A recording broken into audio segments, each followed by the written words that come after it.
voici les informations de soirée et je m'appelle Alex. Aujourd'hui, c'est le 12 décembre 1804.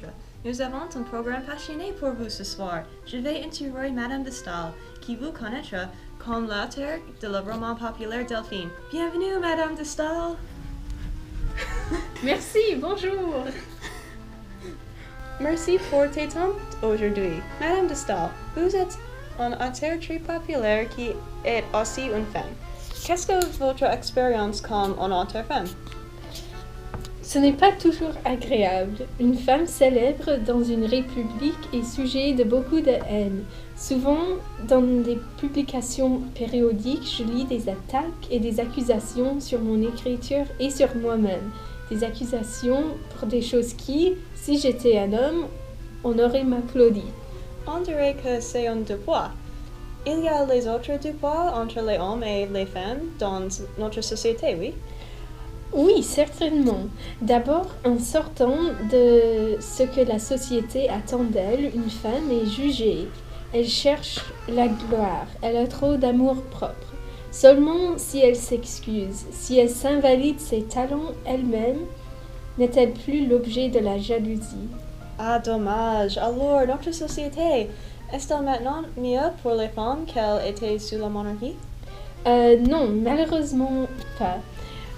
Dans les monarchies, les rôles sont si précisément taillés qu'on ne peut pas bouger. Dans une république, les femmes aussi que les hommes doivent vivre dans une manière qui montre les intérêts de cette république. En France, ces intérêts sont l'avancement de la philosophie et de la lumière. Si la moitié de la société n'est pas éduquée dans ces choses, quelque chose ne va pas. C'est triste alors. J'espère que les femmes seront égales un jour. Merci pour l'interview intéressante, Madame de Staël. Maintenant, voici Ian pour la circulation à Paris. Bonjour tout le monde, je m'appelle Ian avec la circulation. Ok, la circulation dans Paris ne bouge pas, c'est une catastrophe extraordinaire. Pourquoi? Des Tuileries à Notre-Dame, les routes sont bloquées par moins de 1000 cavaliers. Oh là là, il y a un bloqué de caca de cheval. C'est les roues. Oh, regardez, le cortège de Napoléon est arrivé. Super. Regardez le décor sur les carrosses. Les carrosses d'eau brillent dans le soleil et la peinture du carrosse est spectaculaire. Le pape est toujours arrivé à Notre-Dame. Et il semble que Napoléon voulait une grande entrée pour le pape être un témoin. Partout les cortèges et les peuples de Paris qui sont au nombre de 4 ou 500 000. Ouh là là! Cet événement est historique et fantastique. Et le bruit des musiciens et des cloches et les fracas des canons, tout suivant le passage du cortège. À travers la ville, on peut voir des guirlandes, des feuilles d'ifs et des festons en fleurs artificielles et le peuple montre leur soutien à l'empereur.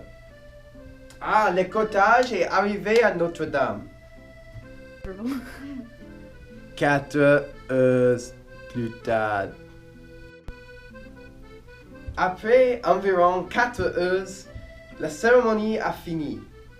Il y avait de belles musiques par Passilio, Rose et les yeux. C'était magnifique.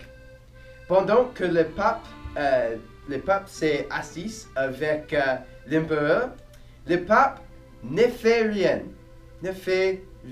du tout.